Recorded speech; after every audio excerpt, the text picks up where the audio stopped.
అందరికీ నమస్కారం.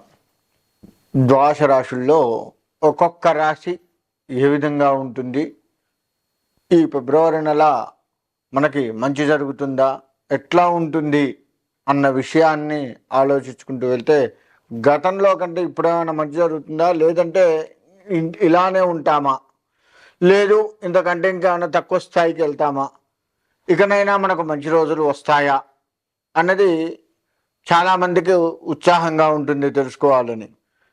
అయితే ఆ ద్వాదశ రాశుల్లో ముఖ్యంగా అన్ని రాశుల్ని లెక్క వేసుకుంటే మేషరాశి విషయానికి వస్తే మేషరాశి వారికి ఫిబ్రవరి నెల మొత్తం కూడాను ఎట్లా ఉంటుందయ్యా అంటే మిశ్రమ ఫలితాలు వస్తూ ఉంటాయి.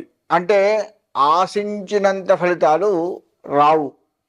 తాత్కాలికపు ఫలితాలు మాత్రమే వీరికి చెరువుగా ఉంటాయి.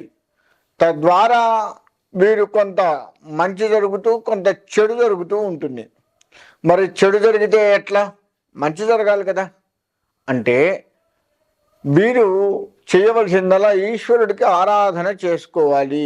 అంటే శివుడికి అభిషేకాది అర్చనలు గనక చేసుకున్నట్లయితే తప్పకుండా ఈ రాశి వారికి మంచి జరిగే ఆస్కారం ఉంది. ఈ రాశిలో వ్యవసాయ రంగం విషయానికి వస్తే వ్యవసాయ రంగంలో అటువంటి వారు ఆశించినంత ఫలితాలు వస్తాయా అని ఆశిస్తూనే చేయవలసి వస్తుంది. వ్యవసాయం మొత్తం కూడాను వారికి కూడా మిశ్రమమైనటువంటి ఫలితాలు ఆశించినంత రాకుండా మామూలు ఫలితాలు వచ్చే ఆస్కారం ఉంటుంది. అయినా అధైర్యపడకుండా ఆ పరమేశ్వరుడి మీద అంటే శివుడి మీద భగవంతుడి మీద ఏదైనా ఇష్టదైవం ఏదైనా దైవం కావచ్చు ఆ దైవం మీద భారం వేసుకొని ఉన్నట్లయితే ఆయన ఖచ్చితంగా ఈ వ్యవసాయదారులకు మాత్రం మంచి ఫలితాన్ని ఇస్తాడు అనడంలో ఎటువంటి సందేహం లేదు. ఇక విద్యార్థుల విషయానికి వస్తే విద్యార్థులు మామూలు మార్కులతో మాత్రమే ఉత్తీర్ణులు అవుతూ ఉంటారు. అంటే పాస్ మార్కులు కొంచెం ఎక్కువ రావచ్చేమో, కానీ వీరు ఆశించినంతగా రాదు. కాబట్టి వీరు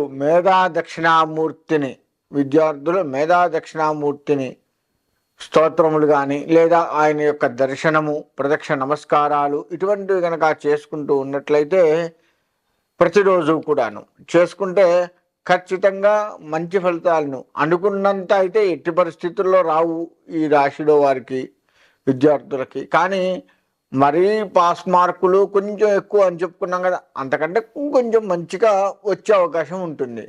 కాబట్టి మేధా దక్షిణామూర్తిని స్తోత్రములు కానీ లేదా ఆయన ప్రదక్షిణ నమస్కారం ఆయన దర్శనం. మేధా దక్షిణామూర్తి అంటే ఎవరో కాదు, శివుడే సాక్షాత్తు. కాబట్టి ఆ శివుడికి సంబంధించి ఏది చేసుకున్నా కానీ మనకి కాస్త మంచి మార్కులు సాధించుకునే అవకాశం ఉంటుంది.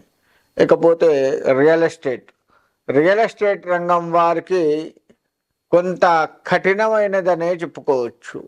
వీరు ప్రతి చోటికి వెళ్తూ ఉంటారు, చూస్తూ ఉంటారు. ఏదో 2 కొనాలి అనుకున్న దగ్గర ఒక ప్లాట్ కొంటారు. అలా కొని దాన్ని అమ్మాలి అనుకున్న దగ్గర కొద్దిగా మామూలు వ్యాపారస్తులు ఎలా అయితే అమ్ముతుంటారో మామూలుగా వచ్చేటువంటి లాభాలే వస్తాయి తప్ప ఆశించిన ఎట్టి పరిస్థితుల్లో కూడా రావు.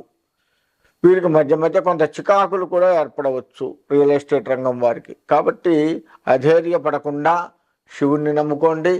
ఖచ్చితంగా మీకు అనుకున్న దానికి ఇంకొంచెం ఎక్కువగా వచ్చే అవకాశం ఉంటుంది. శివాభిషేకాలు రియల్ ఎస్టేట్ వారు తప్పకుండా చేయాలి. రాజకీయ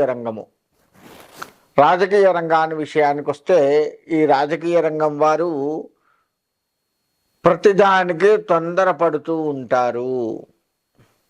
అదే వారిని కొంత ఇబ్బంది పెడుతూ ఉంటుంది. కాబట్టి అలా తొందరపడకుండా మీ దగ్గరకు వచ్చిన ప్రతిదీ కూడాను ఆలోచిస్తూ దాన్ని సరైనటువంటి నిర్ణయాలు తీసుకుంటూ మీకంటే కొద్దిగా పెద్ద స్థాయిలో ఉన్నటువంటి రాజకీయ నాయకుల యొక్క సలహాలు సంప్రదింపులు చేస్తూ ముందుకు వెళ్ళినట్లయితే కాస్త మీకు రాజకీయ పరంగా ఆ పలుకుబడి ఇప్పుడున్న పలుకుబడి అలానే నిలబడుతూ ఉండే ఆస్కారం కనబడుతుందే తప్ప మీరు ఆశించినంత పలుకుబడి ఎట్టి పరిస్థితుల్లోనూ కూడా రాదు. కానీ ఈ పలుకుబడి తగ్గకుండా ఉండాలి అంటే మాత్రం వీరు కూడా శివాభిషేకాలు చేసుకోవలసిందే. ప్రతిరోజు కూడాను శివ దర్శనం చేసుకోవాల్సిందే. అలా చేసుకుంటేనే మీ పలుకుబడి మీకు కాస్త నిలబడుతూ ఉంటుంది. ఇలా అన్ని రంగాల వారు కూడాను ప్రతిసారి కూడాను ఆ శివాభిషేకాన్ని చేసుకుంటూ భగవంతుడి మీద ధ్యాస పెట్టుకొని ఆయన మీదే భారం వేసి ముందుకు నడిచే పరిస్థితి కనపడుతుంది. కాకపోతే ఈ రాశి వారికి ధనం ఎక్కువగా ఖర్చు అవుతుంటుంది. ఎందుకు అవుతుంది? మనం ₹1 తీసుకొస్తే ఆ రూపాయికి ఇంకో ₹0.5 ఇంకో రూపాయో ఎదురు చూస్తూ ఉంటుంది. అంటే నిలబడదు. మనం తెచ్చిన ధనాన్ని నిలబడకపోగా ఇంకొంచెం తెచ్చుకోవాల్సి వస్తుంది. ఇంకొద్దిగా వెతుక్కొని ఆ అవసరాలను తీర్చుకోవాల్సి వస్తుంది. ఒక స్త్రీ మూలకంగా ధనం ఖర్చు అయ్యే అవకాశాలు కనపడుతున్నాయి.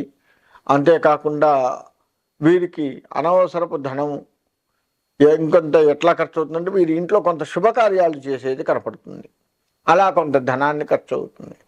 వీరు ఎక్కువగా విందు వినోదాల్లో పాల్గొనేది కూడా మనకి కనపడుతూ ఉంది. కాబట్టి అలా వీరికి ధనం వ్యయం కాస్త ఎక్కువ అవుతూ ఉంటుంది. అంటే మొత్తంగా ఈ రాశి వారిని కనుక చూసుకున్నట్లయితే వీరు ప్రతిదానికి కూడాను తొందరపడుతూ ఉంటారు. ప్రతిదానికి కూడాను ఆందోళన చెందుతూ ఉంటారు. అది కొంచెం తగ్గించుకుంటూ ఏది అవసరం లేదు, దాన్ని ఎట్లా మనం ఆ కష్టాన్ని నుంచి బయటపడితే బాగుంటుంది అనేది ఆలోచిస్తూ ఉండండి. తద్వారా మీకు కాస్త మంచి జరిగే అవకాశం ఉంది. కానీ ప్రతిరోజు కూడా శివాభిషేకం తప్పనిసరి. ఇలా శివాభిషేకాన్ని వారానికి ఒకసారి చేసుకున్నా పర్వాలేదు, కానీ ప్రతిరోజు స్వామివారి దర్శనం, శివుడి యొక్క దర్శన భాగ్యం మాత్రం తప్పదు. అలా చేసుకుంటేనే ఆయన దర్శన భాగ్యం మీకు అవుతేనే మీరు కాస్త ఉత్తీర్ణులు చెందే అవకాశం ఉంటుందే తప్ప ఇక మీరు ఏది చేసినా కానీ మీ యొక్క సొంత ప్రయత్నాలతో చేస్తే మాత్రం ఎట్టి పరిస్థితుల్లో ఇబ్బందులు పడేది ఉన్నది. అలా చేయకుండా నెమ్మదిగా ఒక్కొక్క దాన్ని సాల్వ్ చేసుకుంటూ ఉండగలగాలి. అది చాలా చాకచక్యంగా చేయాలి. ఆ విధంగా చేసుకున్నట్లయితే తప్పకుండా ఈ రాశి వారికి మంచి జరిగేది కనపడుతూ ఉంది. కాబట్టి అందరూ కూడాను ఆ విధంగా చేసుకుంటూ భగవంతుడి మీద భారం వేసుకుంటూ ప్రతి కష్టాన్నే కూడాను తట్టుకుంటూ, ఆ కష్టం వచ్చింది అని కుంగిపోయేది ఎక్కువగా ఉన్నది. అలా కాకుండా అంటే వీరి దగ్గర ఉన్నది ఏంటి అంటే చిన్న కష్టాన్ని కూడా కొద్దిగా పెద్ద కష్టంగా భావిస్తూ ఉంటారు. అది భావన మాత్రంగానే, ఆ భావనే కాస్త భయంగా కనపడి ఇబ్బందులు పెడుతూ ఉంటుంది. కాబట్టి దాన్ని కాస్త తగ్గించుకుంటూ ఉన్నట్లయితే తప్పకుండా ఈ రాశి వారికి మంచి జరిగేది కనపడుతూ ఉంది. కొత్త వాటికి శ్రీకారం చుడతారు. కొత్త విషయాలకు కావచ్చు, కొత్త పనులకు కావచ్చు, సొంత ఇంటి కల కానీ, స్థలాలు కొనాలని కానీ, పొలాలు కొనాలని కానీ, లేదు ఇంట్లో చక్కగా అందరం కలిసి ఉండేట్లుగా ఏదైనా చెయ్యాలి అన్న ఆలోచనలు ఉన్నా కానీ, ఈ దేనికైనా కానీ శ్రీకారం చుట్టేది కనపడుతూ ఉంది. అది ఒక రకంగా మంచిదే, కానీ కాస్త ఖర్చుతో కూడుకుంది. కాబట్టి దాన్ని మనం సంయమనం పాటిస్తూ కాస్త ఓపిక చేసుకొని ముందుకు వెళ్ళడం ద్వారా దాన్ని మనం గట్టెక్కుతూ ఉంటాము. కాబట్టి ఈ రాశివారు ఎక్కడా కూడా ఆందోళన పడకుండా ప్రశాంతంగా ఉండి ఆ శివుడి యొక్క అనుగ్రహం పొంది సుఖంగా ఉండాలి అని కోరుకుంటూ సెలవు తీసుకుంటాం.